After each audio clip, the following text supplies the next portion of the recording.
एक प्यार का नगमा है, मौजों की रवानी है।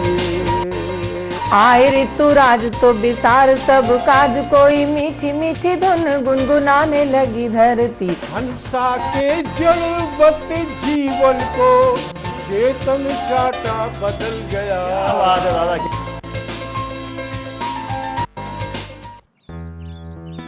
सर, बिटिया रानी ड्राइवर के साथ भाग गई। भाग गई? जी, भाग गई। अरे कोई बात नहीं, उसे तो बचपन से भागने का शौक है। सतमोला खाओ, कुछ भी पचाओ।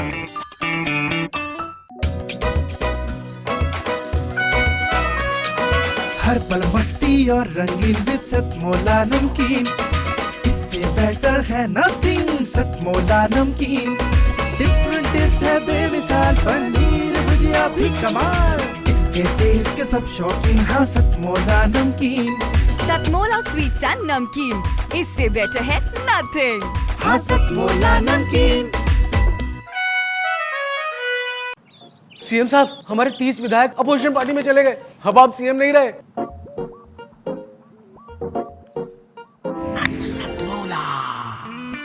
तो अब नया सीएम कौन बन रहा है? Tell me. सतमोला खाओ, कुछ भी पचाओ।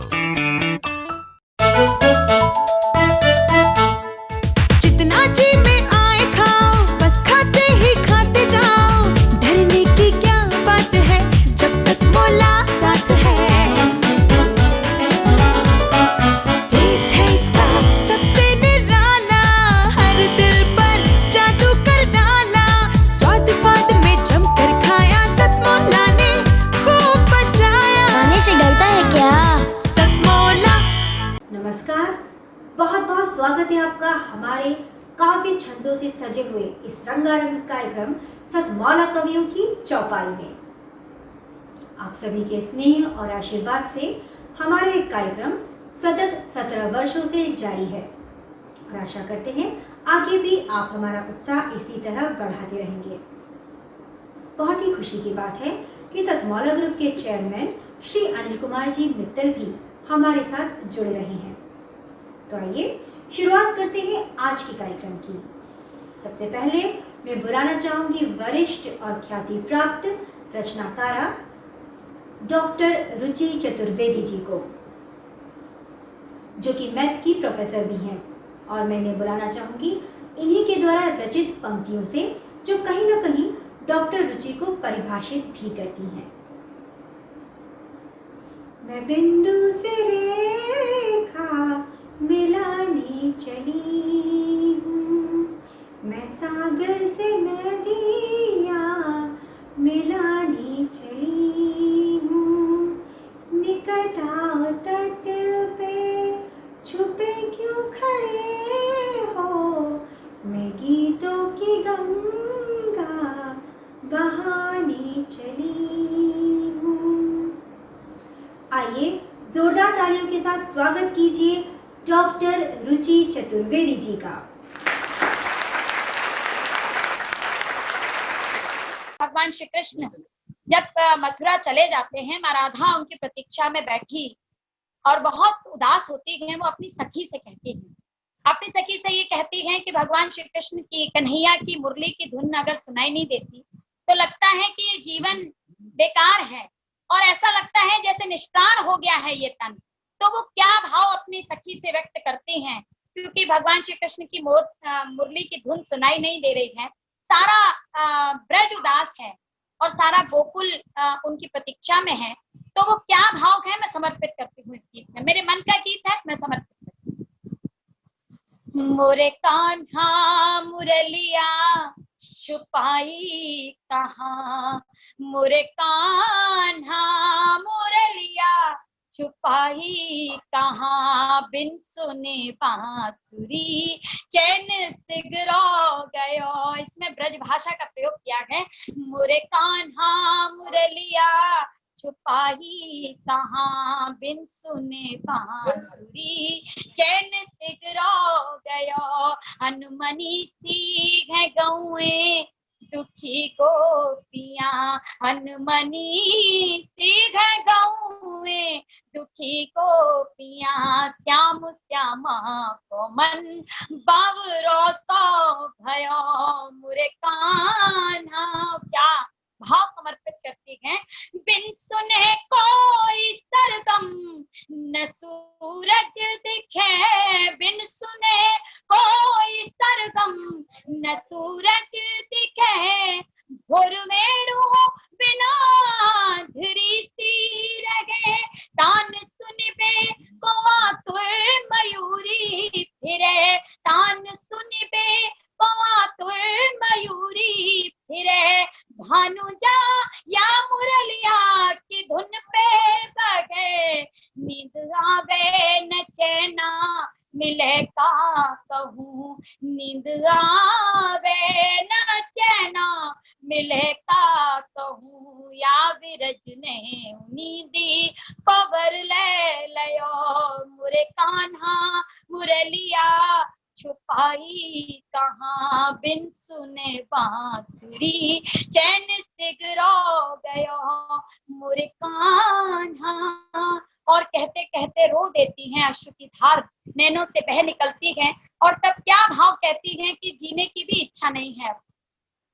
सांस चली बे को हमसे मना कर रही सांस चली बे को हमसे मना कर रही तुम्हारी राधा बिना श्याम के कछु नहीं धार नैनन से बही बे लगी कान कही बोल बोले जिया पिया मिलेंगे यही कान राधा है राधा कन्हैया भले कान राधा है राधा कन्हैया भले प्राण को गीत राधा कन्हैया दयो कान राधा है राधा कन्हैया भले प्राण को गीत राधा कन्हैया दयो मुरे कान्हा मुरलिया छुपाई कहाँ बिन सुने बांसुरी चैन सिगरो गया। डॉक्टर रुचि चतुर्वेदी जी की अद्भुत प्रस्तुति के बाद अब मैं बुलाना चाहूंगी जाने माने हास्य कवि सबरस मुरसानी जी को। एक वो समय भी था जब सबरस जी नवोदित कवि थे और सतमौला कवियों की चौपाल के साथ नवांकुर कवि के रूप में जुड़े थे और अब सबरस जी बहुत सारे मंचों की शोभा बढ़ा चुके हैं। उनकी हास्य रचनाएं देश और दुनिया में अपनी पहचान बना चुकी हैं। तो आइए जोरदार तालियों के साथ स्वागत कीजिए ऐसे सुविख्यात कवि सबरस मुरसानी जी का। बार बार घूरे मुझे एक मेला मंच पे मैंने कहा देवी जी बीमारी तुमको कैसी है। वो मुझे बार बार घूरी माइक पर कि बार बार घूरे मुझे एक मेला मंच पे मैंने कहा देवी जी बीमारी तुमको कैसी है। हंसो नहीं बिल्कुल ताली भी बजाओ नहीं हंसो नहीं बिल्कुल ताली भी बजाओ नहीं मेरी कविता की कर दी तुमने ऐसी तैसी है। हंसो नहीं बिल्कुल ताली भी बजाओ नहीं मेरी कविता की कर दी तुमने ऐसी तैसी है। महिला बोली देख तुझे गुस्सा मुझे आ रहा है। महिला बोली देख तुझे गुस्सा मुझे आ रहा है पर क्या करूं मेरी तकदीर ऐसी है। पर क्या करूं मेरी तकदीर ऐसी है।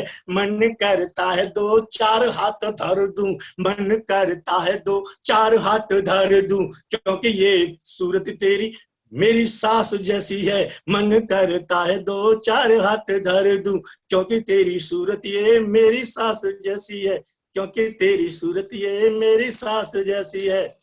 और एक चार लाइन में देखो प्रवीण जी एक कवि ने मुझे चैलेंज किया कि तुम तो हंस के कवि हो जिंदगी में वीर रस की कविता नहीं लिख सकते।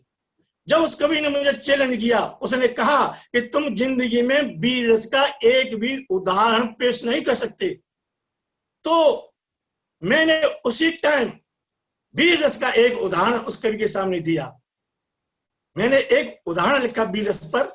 ये वीरता होती क्या है मेरे अंदर, मैं अपनी बात बता रहा हूं कि हमारी पत्नी ने एक दिन शुरू किया हम पर बेलन घुमाना। हमारी पत्नी ने शुरू किया एक दिन हम पर बेलन घुमाना। हमारे पड़ोसियों ने चाहा हमको बचाना। हमने कहा हमें बचाने कोई मत आना। हमने कहा हमें बचाने कोई मत आना। हम अपनी जगह पर डटते रहे, पत्नी के बेलनों से खूब पिटते रहे। हम अपनी जगह पर डटते रहे, पत्नी के बेलनों से खूब पिटते रहे। इसका क्या कारण है? ये वीर रस का सबसे बड़ा उदाहरण है। ये वीर रस का सबसे बड़ा उदाहरण है। और प्रवीण जी, मैं एक गीत और आपको दे रहा हूं। देखिए, मैं हास्य का कवि हूं, लेकिन ये सतमाला कवियों की पंचायत है, सतमाला कवियों कार्यक्रम है और मेरा नाम सबरस है। तो मैं एक रस हास्य को बदल करके और मैं देशभक्ति के रस में आता हूँ, वीर रस में आता हूँ और एक छोटा सा गीत प्रस्तुत कर रहा हूँ। स्वागत। आए लड़ाकू यान देश की। हमारे देश में अभी जो दूसरे हमारे बैरी दुश्मन देश हैं, वो ये न सोचे कि हमारा हिंदुस्तान कैसा है। मैं उन्हें चैलेंज करता हूं, उन्हें चेतावनी देता हूं, आज हमारे देश में किसी की कमी नहीं है। वीरों की, सैनिकों की, ट्रकों की, तोपों की, यानों की कोई कमी नहीं है। तब मैंने ये गीत लिखा। देखें, आए लड़ाकू यान देश की, आए लड़ाकू यान देश की, ऊंची हो गई शान हमारा भारत देश महान, हमारा भारत देश महान।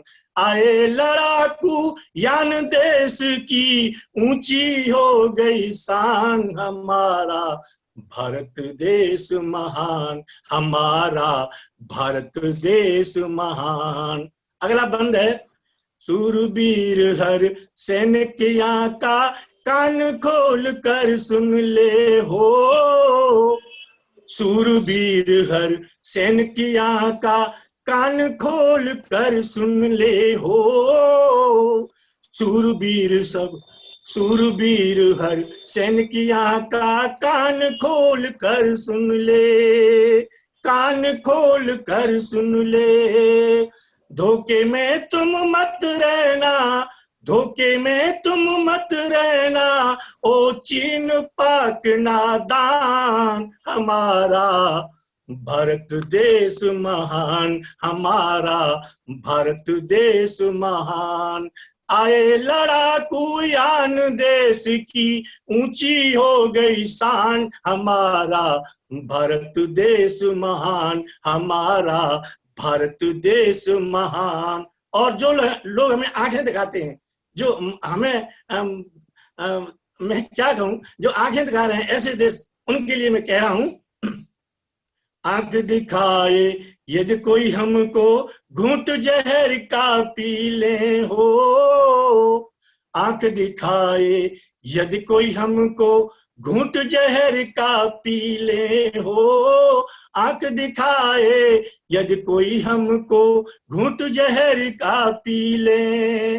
जानबूझ कर नहीं डालना, जानबूझ कर नहीं डालना, तुम खतरे में जान हमारा भारत देश महान, हमारा भारत देश महान। आए लड़ाकू यान देश की, ऊंची हो गई शान हमारा भारत देश महान, हमारा। और अगला बंद है, गीदड़ भब की है तुम सबकी, शेर कभी नहीं डरते हो। गीदड़ भब की है तुम सबकी, शेर कभी नहीं डरते। करें सुपड़ा साफ बेरी का, करें सुपड़ा साफ बेरी का, दिल में जब ले ठान हमारा भारत देश महान, हमारा भारत देश महान। आए लड़ाकू यान देश की, आए लड़ाकू यान देश की, ऊंची हो गई शान हमारा भारत देश महान, हमारा भारत देश महान। सबरस मुरसानी जी की मजेदार व्यंग रचनाओं के बाद अब मैं आमंत्रित करना चाहूंगी हमारे अगले शायर को। ऐसा कहते हैं कि शेरो शायरी में तो हर सच अधूरा सा होता है और वह तभी पूरा होता है जब उसके सुनने वाला, उसका रसिक उसमें अपना सच मिला लेता है। कुछ ऐसी ही संजीदा बातों को शेर और मतलों के जरिए कहने आ रहे हैं हमारे अगले शायर अरुण साहिबाबादी जी।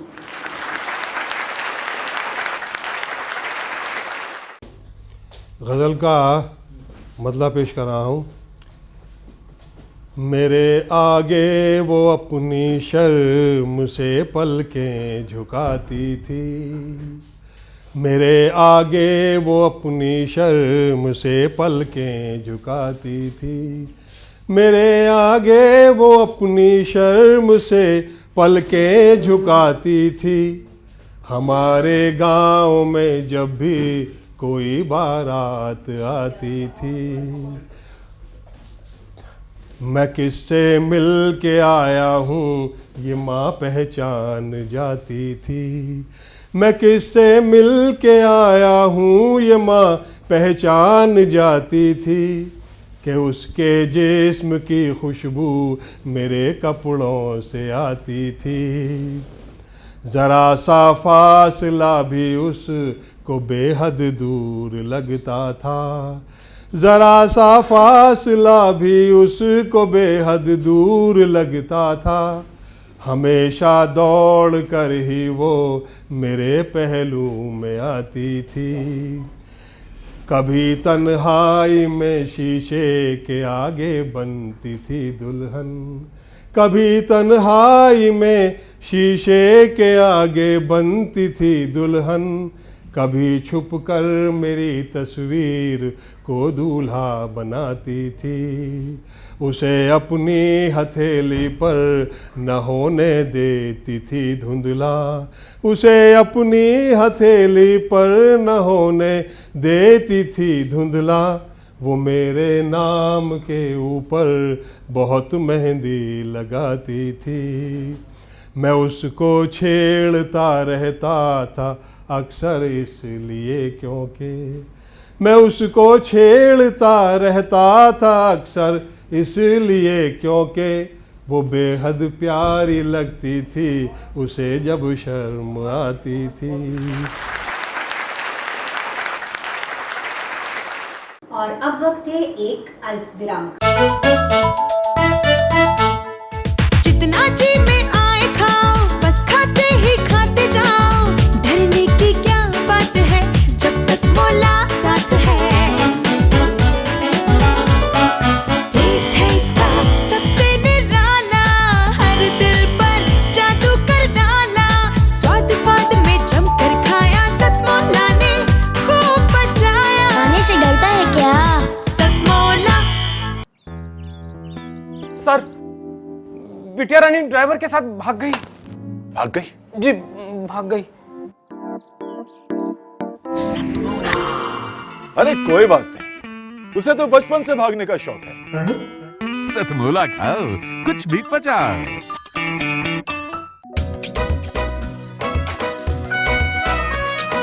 हर पल मस्ती और रंगीन विद सतमौला नमकीन, इससे बेटर है नथिंग। सतमौला नमकीन डिफरेंट टेस्ट है बेमिसाल, पनीर भुजिया भी कमाल, इसके टेस्ट के सब शौकीन। हाँ सतमौला नमकीन, सतमोला स्वीट्स एंड नमकीन, इससे बेटर है नथिंग। हाँ सतमौला नमकीन। सीएम साहब, हमारे 30 विधायक अपोजिशन पार्टी में चले गए, अब आप सीएम नहीं रहे।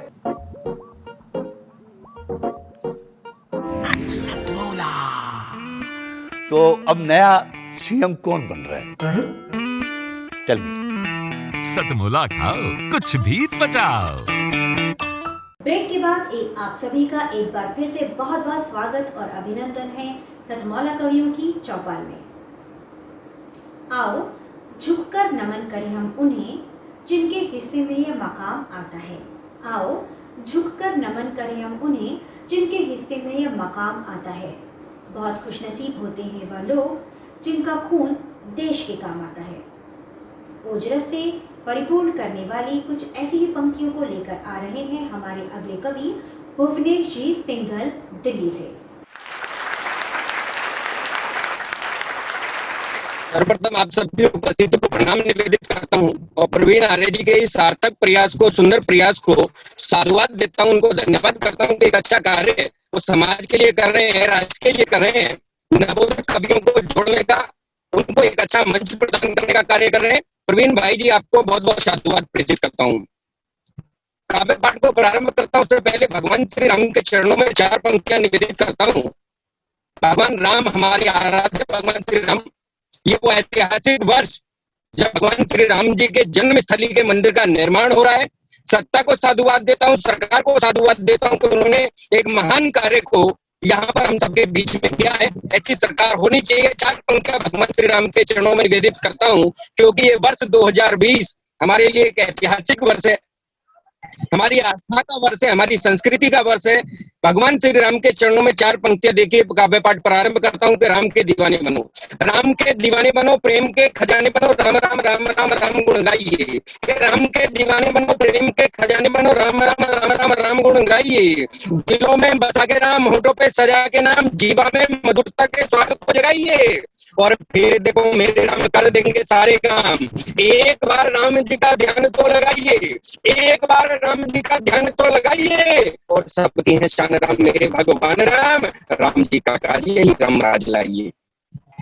राम जी का काज यही राम राज लाइए। हमारे बीच में सबरस मुरसानी जी है, मैं उनकी उपस्थिति को प्रणाम निवेदित करता हूँ। संजय कुमार गिरी जी है, उनकी उपस्थिति को प्रणाम निवेदित करता हूँ। संजय सूर्यम जी हमारे बीच हैं, उनको भी प्रणाम निवेदित करता हूँ। सभी जो भी अग्रज यहाँ पर जुड़े हुए हैं सभी की उपस्थिति को प्रणाम निवेदित करता हूँ कि जब मैंने राम राज्य की बात की, ये राम राज्य आएगा कैसे? राम राज्य से कविता वर्ष से नहीं आ जाने वाला, कह देने वर्ष से नहीं आ जाने वाला। इसके लिए हमको सदैव समर्पण की भावना रखनी होगी। और समर्पण कैसा होना चाहिए? समर्पण होना चाहिए भगत सिंह जैसा, देश के क्रांतिकारियों जैसा, सुभाष जैसा, तब शायद हम इस देश के अंदर राम राज्य को ला पाएंगे। एक कविता भगत सिंह का जिक्र इसलिए किया, एक कविता भगत सिंह के लिए कहना चाहता हूँ, उस भगत सिंह के लिए जिसने देश की स्वतंत्रता में एक महत्वपूर्ण योगदान निभाया, जिसकी क्रांति के बल पर, जिनकी शहादत के बल पर इस राष्ट्र को स्वतंत्रता मिली। उस देश के महानायक शहीद भगत सिंह के लिए 4 पंक्तियां कहना चाहता हूँ।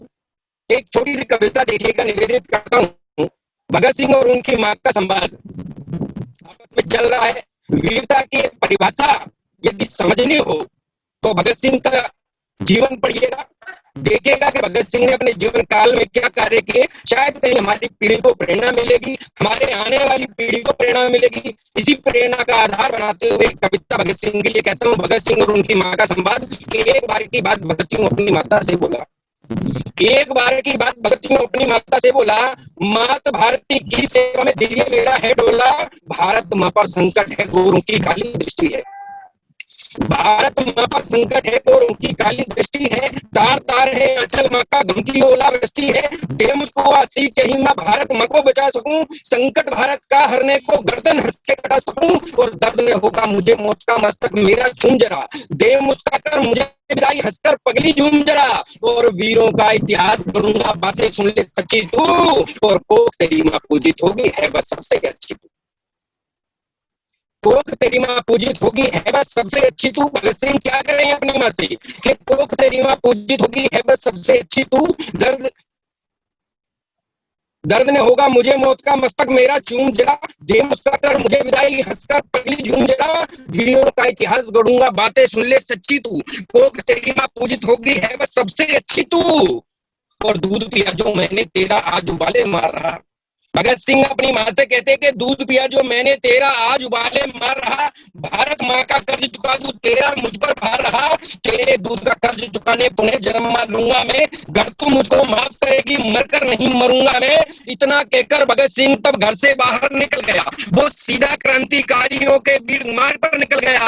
और राम प्रसाद बिस्मिल से उसको मानो गुरु महान मिले, के राम प्रसाद बिस्मिल से उसको मानो गुरु महान मिले, शेखर जैसे भाई मिले थे, चंद्रबोध दिनमान मिले, और बटुक सुखदेव गुरु से उसकी यारी गहरी थी, और बटुक सुखदेव गुरु से उसकी यारी गहरी थी। और अंग्रेजों के सत्ता वाली मगर हुकूमत बहरी थी, अंग्रेजों के सत्ता वाली मगर हुकूमत बहरी थी, और बहरी सत्ता को लेकिन जनता की बात सुनानी थी, बहरी सत्ता को लेकिन जनता की बात सुनानी थी। स्वर बनूंगा मैं जनता का उसने मन में ठानी थी। वो निकल गया वो बम हाथ ले और असेंबली पहुंच गया, चलती कार्यवाही में बम वहां पर फेंक दिया, और घायल ना हो लेकिन कोई उसका यही तो लक्ष्य था, बहरों को आवाज सुनाऊं यही तो निर्णय अच्छे था। और बम फटा जब बीच असेंबली, आवाजें दिल चीर गई, और अंग्रेजी मजबूत हुकूमत की हिल पूरी नींव गई।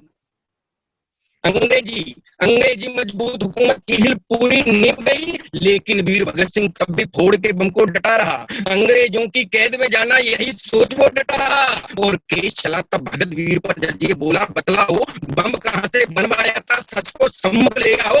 और बम बनाया था खुद मैंने, बम बनाना आता है, मगर गवाह ये बोला था कि ये तो झूठ बताता है, बम अरे बनता है कैसे मैं तुमको दिखलाता हूँ, एक एकड़ शुद्ध सभी मैं तुमको बतलाता हूँ। इतना सुनकर भगत सिंह ये बोला मकसद यही था, और बम बनाना सीखे सारा भारत मतलब यही था, कि बम बनाना सीखे सारा भारत मतलब यही था। और सुनो गवाही देने वाले कल भारतीय जागेगा, भगत सिंह ने किस प्रकार से अपनी योग्यता से इस देश को बम बनाना सिखाया, देखे कि सुनो गवाही देने वाले कल भारतीय जागेगा, बम बनाया कैसे जाता अखबारों से जानेगा, भारत का हर बच्चा बच्चा काल बनेगा गोरों को, अंग्रेजी सरकार हिलाने जाल बनेगा गोरों को, तोड़ेगा जंजीर गुलामी की बन करके बम यहाँ, मुक्त करेगा मत भारती गोरों की है कैद जहाँ। मेरा इतना ही मकसद था चिंगारी एक सुलगाऊं, युवा देश का जाग उठे फिर भले मौत को पा जाऊं, ये मेरी मृत्यु सब बनेगी सारा भारत जागेगा, और अंग्रेजों का एक एक सैनिक जान बचाकर भागेगा, कि अंग्रेजों का एक एक सैनिक जान बचाकर भागेगा, और शीघ्र यहाँ पर मात भारती मुक्त होंगी लिख लो तुम। क्या कहते हैं भगत सिंह कि शीघ्र यहाँ पर मात भारती मुक्त होंगी लिख लो तुम, यह मृत्यु मेरी सीख बनेगी बातें मेरी लिख लो तुम। एक क्रांति भड़क उठेगी नौजवान सब जागेंगे, रक्त गुलामी का धोने को दंश गुलामी का धोने को रक्त तुम्हारा मांगेंगे, और अरे फिरंगी जज तू सुन ले माफी ना मैं मांगूंगा। कोर्ट में खड़े होकर जज के सामने, फिरंगी जज के सामने भगत सिंह ये कहते हैं कि अरे फिरंगी जज तू सुन ले माफी ना मैं मांगूंगा, मकसद पूरा यही करूंगा नहीं यहाँ से भागूंगा, चाहे काला पानी दे दे चाहे सूली चढ़वा दे, एक मरेगा सो जन्मेंगे क्यों ना फांसी लगा दे, और मेरी मृत्यु वो उत्सव होगी सारी दुनिया देखेगी, और एक भगत जन्मभूमि का नाम गर्व से बोलेगी, एक भगत जन्मभूमि का नाम यहाँ गर्व से बोलेगी। और अंतिम पंक्तियां देखे कि मातृभूमि के प्रति ये जज्बा जज ने कभी ना देखा था, कि मातृभूमि के प्रति ये जज्बा जज ने कभी ना देखा था, एक जीवा मरने को आतुर कैसा दृश्य अनोखा था, और 23 साल का युवा मात्र था मगर हौसला भारी था, मातृभूमि की आजादी का वो झंडा बरदारी था, और कंठ गया था सूख और खुद जज भी रोया था छिपकर, कंठ गया था सूख और खुद जज भी रोया था छिपकर, और मुंह नीचे कर गोरे जज ने कलम तोड़ दी चुप रहकर, और फिर संयत होकर जज अंग्रेजी खामोशी को तोड़ गया, फिर संयत होकर जज अंग्रेजी खामोशी को तोड़ गया, और भगत सिंह को फांसी दे दो चिल्ला करके बोल गया, भगत सिंह को फांसी दे दो चिल्ला करके बोल गया, भगत सिंह को फांसी दे दो चिल्ला करके बोल गया। मित्रों, ये क्रांतिकारी कविता इस प्रेरणा के लिए लिखी कि भगत सिंह के आदर्शों पर चलने का यदि हमारे देश का कोई भी नौजवान प्रयास करेगा तो निश्चित रूप से राम राज्य इस राष्ट्र के अंदर आएगा।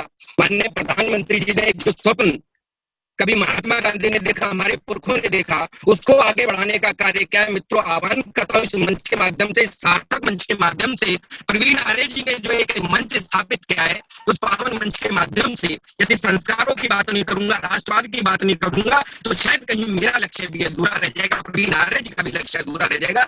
इसलिए आह्वान करता हूँ कि इस देश के अंदर राम राज्य लाने का संकल्प हम सबको लेना, और इस संकल्प को पूर्ण करने के लिए हमको भगत सिंह जैसे नौजवानों के आदर्शों पर चलना होगा, सुभाष बोस जैसे आदर्शों पर चलना होगा, भगत सिंह जैसे आदर्शों पर चलना होगा, महात्मा गांधी जैसे आदर्शों पर चलना होगा, देश के राष्ट्र नायकों के आदर्शों पर चलना होगा। इन्हीं शब्दों के साथ अपनी वाणी को विराम देता हूँ।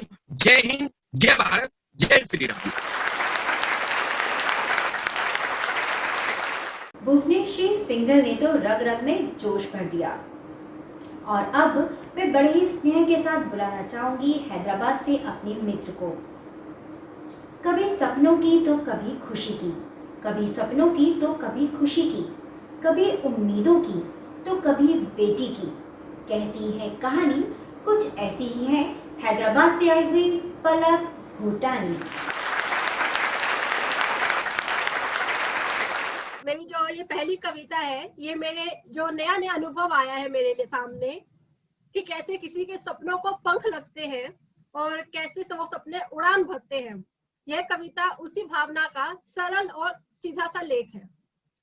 आज दे दे अपने पंखों सपनों को पंख, रख दे अरमान अपने आसमान तक। ये दिन ना आएगा दोबारा, इस लम्हे पर अपनी उम्मीदें रख। ये समय ना आएगा मुड़ के, ना आएगा ये ख्याल दोबारा। अभी आया है, अभी से तैयारी कर। ये मन है शैतान का घर, इस पर भरोसा ना कर। ये पल में बदल जाएगा, इसे आज अभी कैद कर। आज चित भी तेरी, पट भी तेरी, इस पल का तू राजा है। ये लम्हा, ये पल कब बदल जाएगा, इस पर विश्वास न कर। ये मन है शैतान का घर, इसका तू एतबार न कर। सपने पूरे करने का मौका सबको मिलता नहीं, किसी की मत सोच, आज बस दिल की कर। ये मन है शैतान का, इसका तू एतबार न कर। अनूठा निराला अंदाज है तेरा, इस अंदाज को अनदेखा ना कर। ये वक्त की माया है प्यारे, इसका विश्वास न कर। ये किसी का भी सगा नहीं, इसके गुजरने का इंतजार न कर। इस मन को किनारे कर, आज बस दिल का ख्याल कर। सपने सच कर जा, आगे चलता जा, रोक ना सके कोई तेरे रास्ते को। बस तू मंजिल का इंतजार कर। ये वक्त का पहिया है, गुजर जाएगा।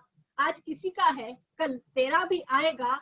इस वक्त का तू सत्कार कर, इस वक्त का तू सत्कार कर। ये जो दूसरी कविता है, ये मैं अपनी प्यारी बेटियों को समर्पित करना चाहती हूँ। कभी बेटी दिवस, कभी डॉटर्स डे, कभी मातृ दिवस, महिला दिवस, हम इनको याद तो कर लेते हैं, लेकिन वास्तव में जीवन में क्या बदलाव लाती है बेटियां, हम उस पर विचार कम ही करते हैं। बहुत कुछ लिखा गया है बेटियों के लिए, माँ बाप के लिए, भाई बहन के लिए, फिर भी अल्फाज कम पड़ जाते हैं। जानते हैं क्यों? क्योंकि कुछ सीमित शब्दों में हम इन्हें बयां नहीं कर सकते। ये वो रिश्ते हैं जिन्हें हम गवा नहीं कर सकते। आइए अब बेटियों की तरफ चलते हैं। हर आंगन की शान है बेटियां, प्यार के खजाने से भरती है पेटियां। खुशियों का होता अगर रंग कोई, उस रंग का नाम होता बेटियां। हंसती चहकती मुस्कुराती बेटियां, आंगन में लहराती बेटियां। पर आजकल जो हम खबरें पढ़ रहे हैं, उससे क्या इन पंक्तियों का मायना बदल जाता है, पंक्तियां ही बदल जाती हैं। जाने क्यों बेटियां ही फेंकी जाती हैं, जाने क्यों बेटियां ही नोची जाती हैं, जाने क्यों बेटियां ही रुलाई जाती हैं। क्योंकि क्या पराई होती है बेटियां? बेटी ही लक्ष्मी, बेटी ही दुर्गा, सरस्वती भी है बेटियां।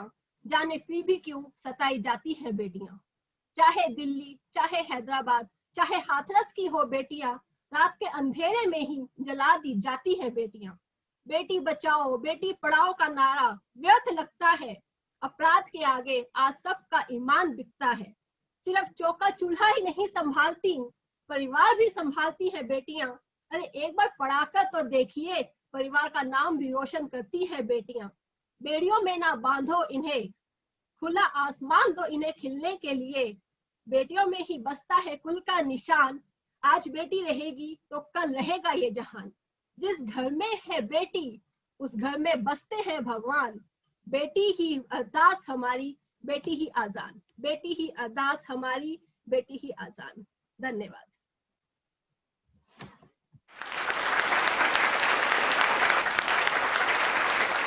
पलक भूटानी जी की जोरदार प्रस्तुति के बाद अब क्रम को आगे बढ़ाते हुए मैं बुलाना चाहूंगी हमारे अगले कवि को।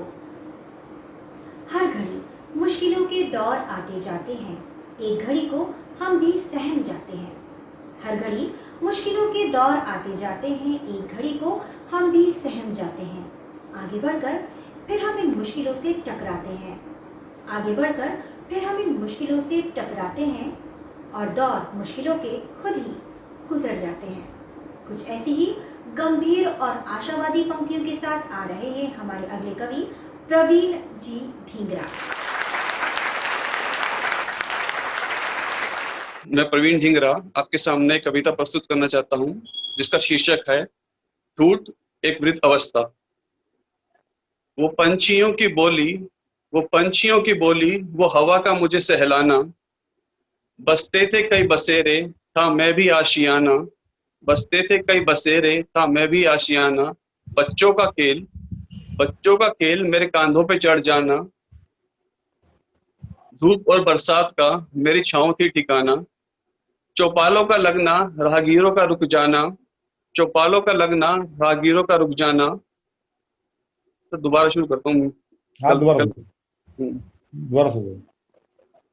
नमस्कार, मैं प्रवीण ढींगरा आपके सामने एक कविता प्रस्तुत करना चाहता हूँ, जिसका शीर्षक है ठूठ एक वृद्ध अवस्था। वो पंछियों की बोली, वो हवा का मुझे सहलाना। वो पंछियों की बोली, वो हवा का मुझे सहलाना। बसते थे कई बसेरे, था मैं भी आशियाना। बसते थे कई बसेरे, था मैं भी आशियाना। चौपालों का लगना, राहगीरों का रुक जाना। चौपालों का लगना, राहगीरों का रुक जाना। धूप और बरसात का मेरी छाँव थी ठिकाना। मौसम थे बदलते, मौसम थे बदलते, बहार भी थी आती। मौसम थे बदलते, बहार भी थी आती, पतझड़ भी थी आती। सह लेता था पतझड़ भी कि बहार थी आती। पर बन गई है अब ये बीते दिनों की बातें। न पत्ती न पंछी, न पत्ती न पंछी, बस आत्मा बाकी है। कभी हरा भरा वृक्ष था, अब सूखा ठूठ हूँ। कभी हरा भरा वृक्ष था, अब सूखा ठूठ हूँ। मौसम भी है बदलते, पर मुझ पे मौसम की बहार नहीं।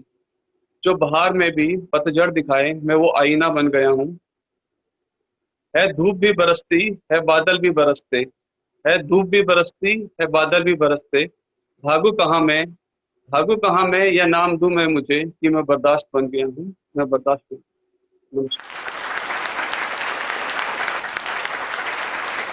हंसता हुआ चेहरा आपकी शान बढ़ाता है, लेकिन हंसकर किया हुआ कार्य आपकी पहचान बढ़ाता है। जी हाँ, हंसना तो बेहद जरूरी है। इसलिए प्रवीण जी ढींगरा की सुंदर और भावभीनी प्रस्तुति के बाद अब मैं बुलाना चाहूंगी हास्य रस के खास कवि सुरेंद्र जी खास को। मेरा नाम सुरेंद्र खास। सतमोला कवियों की चौपाल में लॉकडाउन और अनलॉक के बाद 5 महीने के बाद पहली मुलाकात अपने सभी कवि भाइयों से हो रही है। इस कोरोना काल में अगर सबसे ज़्यादा कष्ट किसी को हुआ तो वो एक हमारे समाज का वंचित तबका, एक हमारा ईमानदार करदाता, एक शराबी, अर्थव्यवस्था का एक स्थायी स्तंभ। बेरोजगारी, व्यथाएं, कुंठाएं, भ्रष्टाचार कोरोना काल में अपने चरम पे पहुंचा। लेकिन कहीं ना कहीं इस समुदाय को, शराबी समुदाय को जो उपेक्षा का सामना करना पड़ा, उसकी एक मानविक व्यथा मैं करुण हास्य रस के माध्यम से शब्दों का एक चित्र आपके सामने प्रस्तुत कर रहा हूँ। सुनिएगा कि प्यासी आत्मा तरस रही है, कुछ इसको आराम ही मिल जाए। किस दर जाऊं, कहाँ मरूं, 10-5 ग्राम ही मिल जाए। आपको पता होगा एक ऐसा समय आया था 45 दिन तक का कि ना ठेके खुले थे, ना बार खुले थे, घर में भी जो था। अच्छा, जो रोज़ पीने वाला है, हम जैसा जो देशभक्त है, वो तो रोज़ ही पीता है, रोज़ ही खरीदता है। तो हमें तो इतना भी समय नहीं मिला। तो मेरी प्यासी आत्मा तड़प रही है, कुछ इसको आराम ही मिल जाए। किस दर जाऊं कहाँ मरूं, 10-5 ग्राम ही मिल जाए। अरे 150, अच्छा मुझको मेरे कर्मों की सज़ा मिली। वो क्यों? जब पैसा था मेरे पास तो 150 ग्राम तो यूं ही बोतल में छोड़ देता था मैं। 150 ग्राम तो यूं ही बोतल में छोड़ देता था मैं। कभी कभी गुस्से में पूरी बोतल ही तोड़ देता था मैं। मंगल शनि नवरात्र श्राद्ध का मैंने ना परहेज किया। जेठ दोपहरी भ्रम काल में व्रत ही तोड़ लेता था मैं। जेठ दोपहरी भ्रम काल में व्रत ही तोड़ लेता था मैं। सच्चे मित्रों कसम है तुमको, एक आध जाम ही मिल जाए। किस दर जाऊं कहाँ मरूं, 10-5 ग्राम ही मिल जाए। अच्छा, असली मित्र की पहचान जो है वो संकट काल में होती है। मैंने भी अपने कई दोस्तों से संपर्क किया कि भाई मेरी इस व्यथा को दूर करो, जो शौक़ मुझे है, लेकिन कोई काम नहीं आया सर। मेरा सारा किया कराया ख़राब रहा। कैसे कि कुछ मित्रों ने इसके नाम से आंखें अपनी फेर ली, कुछ मित्रों ने इसके नाम से आंखें अपनी फेर ली। साथ जिएंगे साथ मरेंगे आंखें अपनी तरेर ली। भाई भतीजे साले साड़ू सबने ही मुझसे भेद किया, और जिस टेबल पे साथ पिए थे सबने ही उसमें छेद किया। अरे मरहम की तरह मालिश कर लूँ, मरहम की तरह मालिश कर लूँ, अरे जोड़ों को आराम ही मिल जाए। किस दर जाऊं कहाँ मरूं, 10-5 ग्राम ही मिल जाए। एक मित्र कहता था मुझसे, एक मित्र कहता था कि बोतलें बार में मेरे लगी हुई हैं, देसी विदेशी स्कॉच बोतलें डबल बेड में लगी हुई हैं। बुरे वक्त में दोस्ती का कोई लोन नहीं चुकाया उसने। अरे सैकड़ों फ़ोन लगाए पर फ़ोन नहीं उठाया उसने। अरे होठ चुपड़ लूँ उखड़ती सांसों को, जैसे राम ही मिल जाए। किस दर जाऊं कहाँ मरूं, 10-5 ग्राम ही मिल जाए। अच्छा, वाइन विस्की ठर्रा रम स्कॉच विदेशी ले लूँगा, वाइन विदेशी ठर्रा रम स्कॉच विदेशी ले लूँगा। जिन वोदका बियर चैंपियन चाहे हो देसी ले लूँगा। और प्रिंट रेट से डबल में दे दो, इतना भी कर सकता हूँ। एक बोतल देकर 2 ले लेना, सौदा भी कर सकता हूँ। और दिल में जिसके दया धर्म हो, कोई ऐसा धाम ही मिल जाए। किस दर जाऊँ कहाँ मरूँ, 10-5 ग्राम ही मिल जाए। लेकिन सब निराशा, चाहूँ और निराशा। किसी ने कहा कि बिना पिए अगर मरने की गुंजाइश हो जाए तो अपने नज़दीक के थाने में से पता कर लो, क्या पता वहाँ तुम्हें कुछ ले दे करके मिल जाए।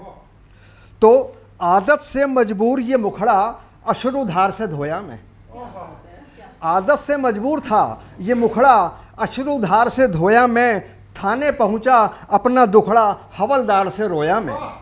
अरे बोतल देकर थानेदार ने मेरी सोच का नक्शा सुधार दिया, और उस डायलॉग के डंडे ने मेरा सारा नशा उतार दिया।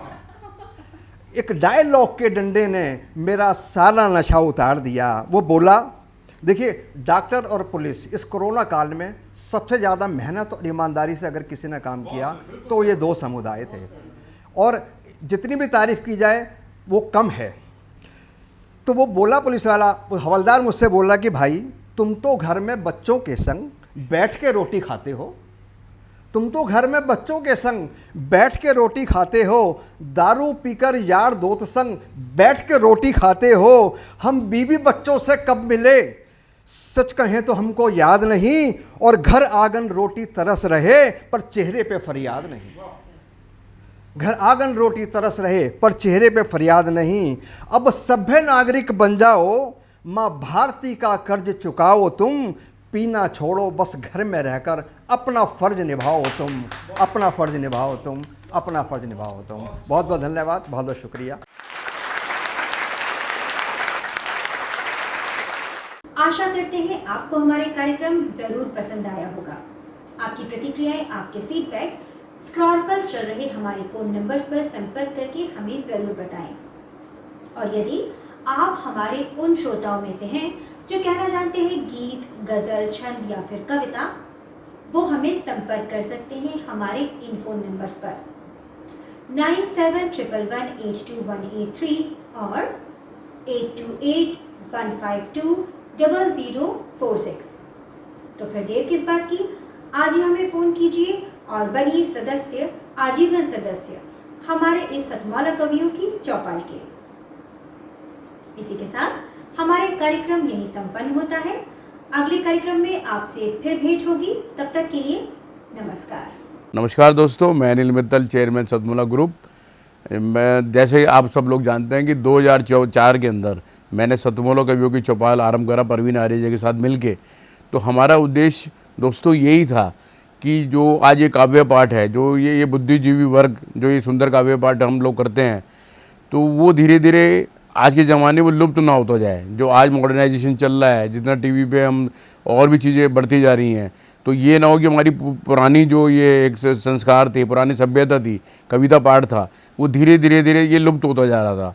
तो इसीलिए हम दोनों ने मिलकर 2004 के अंदर सतमौला की कवियों की चौपाल आरंभ करी, जिसके अंदर हम ऐसा प्लेटफॉर्म देते रहे हैं जिसके अंदर नए से नए कवि, जो भी कवि काव्य पाठ है उसमें करना चाहे उसका स्वागत करते हैं हम लोग, उन्हें मौका देते हैं नए नए कवियों को। और आप लोगों से यही निवेदन है कि जो भी चाहे आप पहली बार काव्य पाठ करते हैं तो आप सतमौला कवियों की चौपाल के प्लेटफॉर्म पर आएँ, आप लोगों का स्वागत है।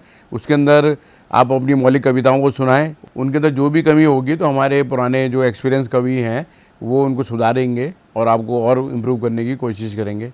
आपसे निवेदन है कि सतमौला कवियों की चौपाल में आएँ और अपना काव्य पाठ करें।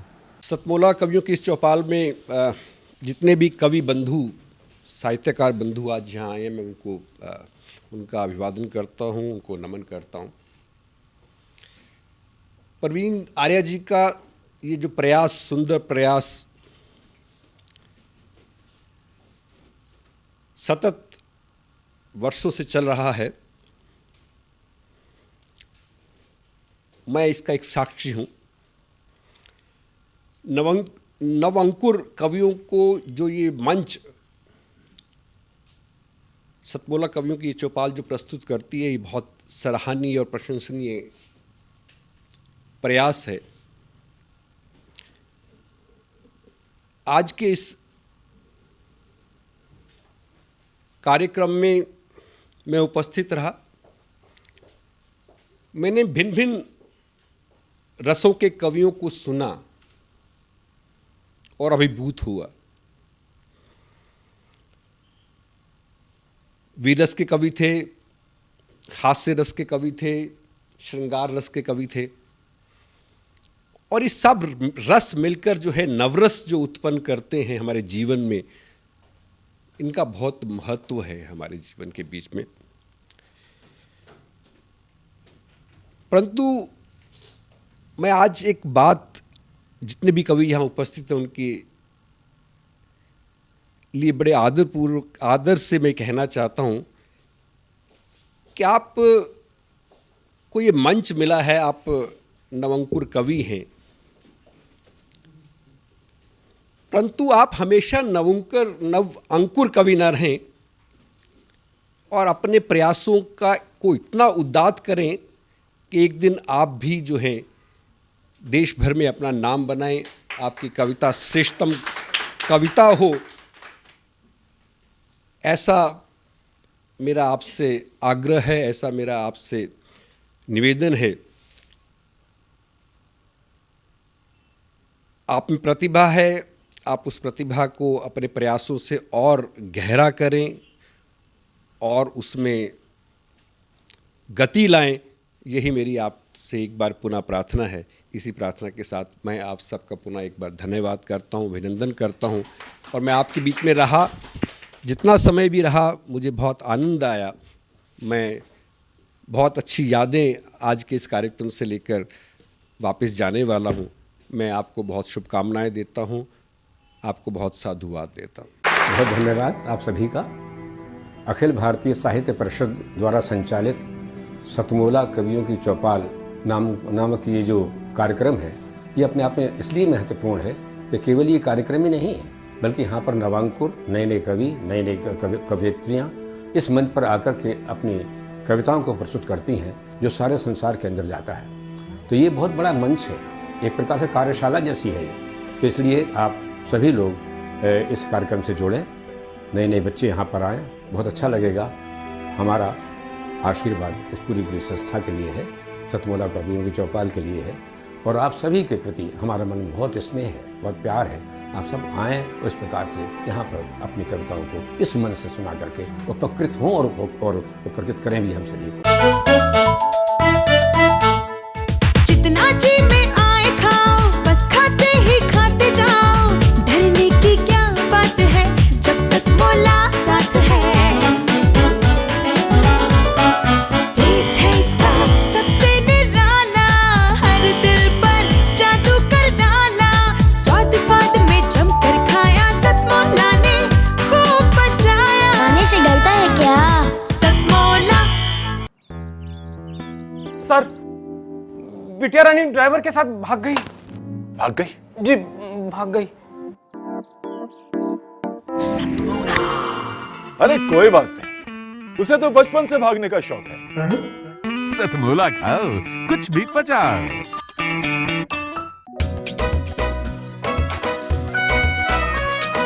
हर पल मस्ती और रंगीन विद सतमोला नमकीन, इससे बेटर है नथिंग। सतमोला नमकीन डिफरेंट टेस्ट है बेमिसाल, पनीर भुजिया भी कमाल। इसके टेस्ट के सब शौकीन, हाँ सतमोला नमकीन।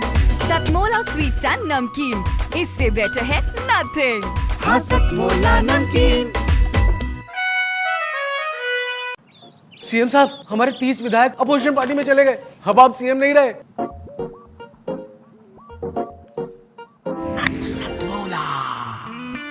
तो अब नया सीएम कौन बन रहा है?